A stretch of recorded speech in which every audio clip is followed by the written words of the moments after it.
to another edition of the Student Fire Podcast, live from the Speak Fire studio. My name is Bobby Berg. I'm a motivational speaker for schools, and I'm here to help you live your best life today.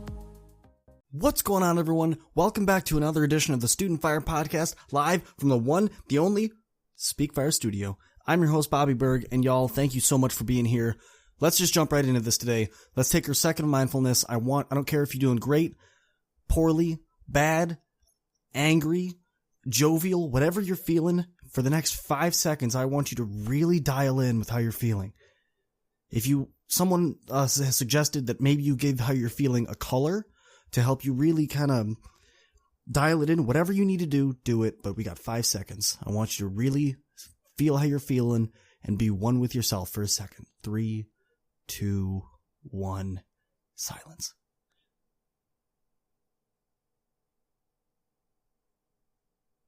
See, that wasn't all that bad, right? Y'all, I'm excited. So a lot of you have been saying, hey, Bobby, I need help studying. I've got midterms coming up. I know I've got really big exams coming up. I need some study tips. So we've already done our learning style way back when. But what we're going to do this week is we're going to do part 2 of visual learners. So this week we're talking about visual learners part 2. So visual learners, what are you guys good at? You're really good at, ding, ding, ding, visualizing things. So what are things that can really help your study habits or help your learning style? You need vibrant things. You need colors. You need brightness. You need contrast of colors. You need things that are going to make your eyes go pop. And you're going to really hone in on what it says. So, first off, tip number 1, color code your notes. Take your notes, and first off, handwrite these. Again, there have been various studies that have been put out about how much better it is to actually handwrite your notes versus typing them, versus writing them in the notes app in your phone. Like, those are good in a pinch. But to really be able to put the pen to your brain, you really have to handwrite the stuff. So color code it.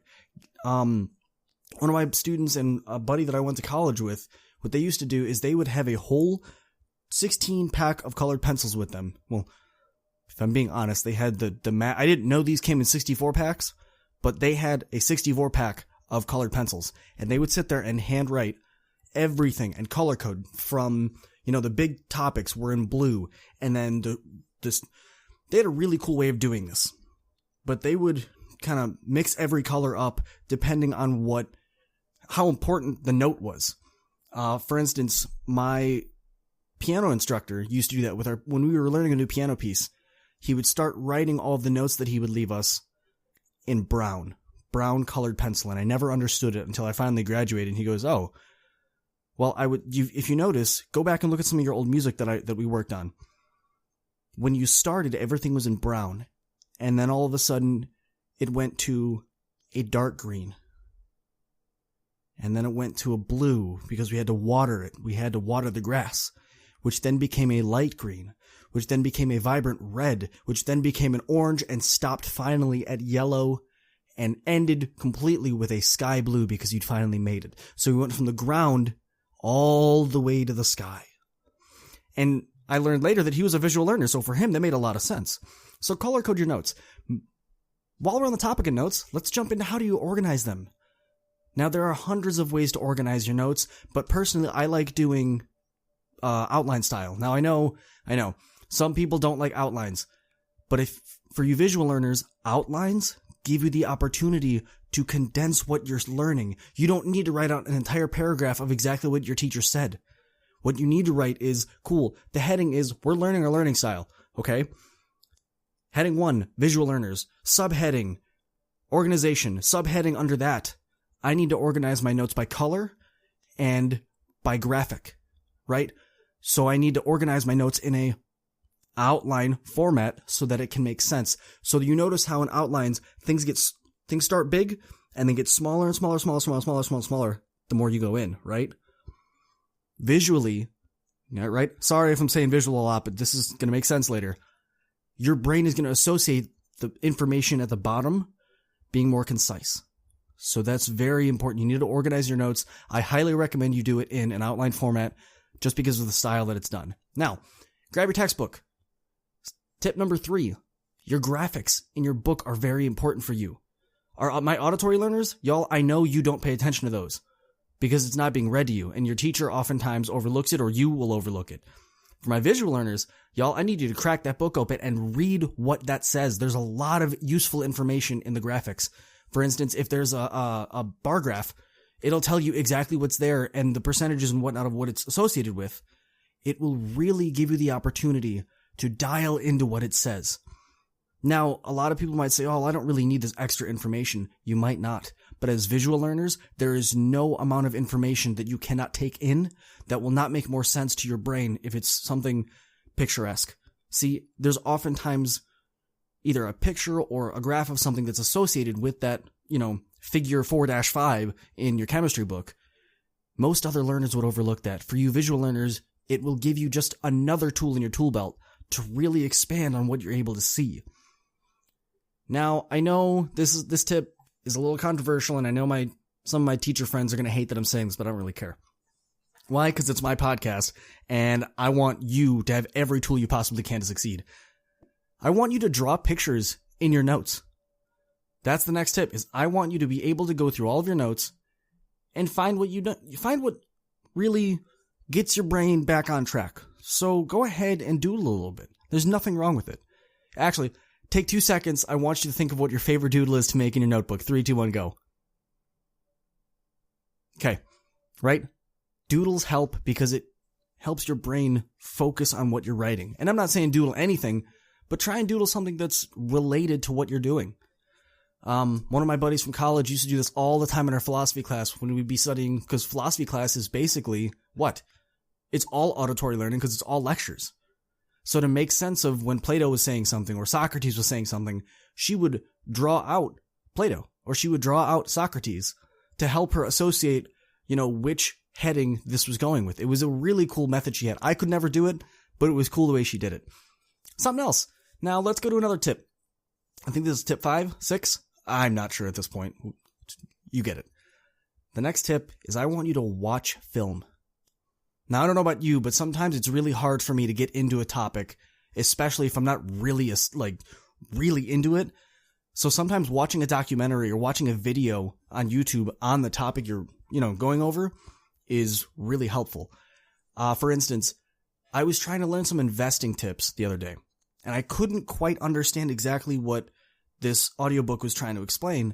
So I hopped on YouTube, and the Better Men Project, great YouTube channel, shout out to them, popped up, and it was explaining the difference between index funds, individual stocks, and mutual funds. And they had graphics all throughout the video, and I'm like, wow, that makes so much more sense. So sometimes for you visual learners, taking a step back from the classroom and watching a video on whatever topic you're studying, especially for my history buffs, can be super helpful for you. And last, concept maps. So something I want you to do is I want you to say you're trying to learn, let's take something simple. Let's take how a USB mouse works, a wireless one. Now I could explain to you that you grab you open the box, remove the mouse, remove all the innards of it, not the mouse itself, but the cable for charging, the connection dongle, everything. You could take the dongle, you plug it into the computer. You turn the mouse over, make sure it's on, and then you're good to go once the driver installs. For my auditory learners, that made perfect sense. For my visual learners, you're going, yeah, that's great. I have no idea what any of that is. What does a dongle look like? What does the on button look like? I don't know how this works. So what do we do in this situation? We would draw a concept map. So in the middle, I would have you actually physically draw out a computer mouse. And then I would have you draw out what a dongle could look like. And I could explain it to you. I could show you an example, something like that. And all of a sudden, you could start connecting every single piece of what I said, and you could make a timeline out of that. That is so, so good for visual learners, especially for those of you that are into video editing, film production, shooting video, especially my TikTokers. Y'all, they don't just come up with this stuff out of nowhere. We do this thing called having a story map or a concept map, where you say, okay, I want to do this topic, and here's when I'm going to put B-roll in here. Here's going to be me talking. Here's going to be what I'm going to do this. Here's when I'm going to dab like no other. Like, that's how you do it. And these concept maps are super, super helpful for helping you, yet again, visualize what you're doing. So to recap everything, you're a visual learner. You are very big into photographs, into video. You're very big into bright contrasting colors. Now, how do we get good at learning? Here are some tips. Color code your notes. Use different colors for different things that make more sense or that are more important. Organize your notes. I oftentimes tell people use the outline format, but if you do a quick Google search, you can find millions of different ways to organize your notes to make sense for you. Open your textbook, study your graphs, study your graphics, study the pictures, read the text that is with them to help your brain make better association. Draw little doodles and draw pictures in your notes to make sure you know what you're talking about and so you can associate that picture with the topic. When you get home after school and you just want to take some downtime, watch documentaries. Documentaries and videos can help you really solidify the knowledge that you have, and you might even learn something new that you didn't get taught in the book or in class. And lastly, draw concept maps to really be able to make a web of all the things you know about this singular topic. Y'all, this has been part 2 of the visual learning style. Next week, we're going to do auditory learning. And lastly, week after that, we're going to do kinesthetic learning. If you have any suggestion for the next podcast, please shoot it my way. I love doing these for you. Y'all, I hope you have a wonderful week ahead of you. Hang in there. I know 2020 has been rough, but understand this. Yesterday may have been a rough day for you, but that was the last time that you have to relive that day. That is the last time you have to experience it. You have now the strength and the experience of what happened yesterday to come over with the next day.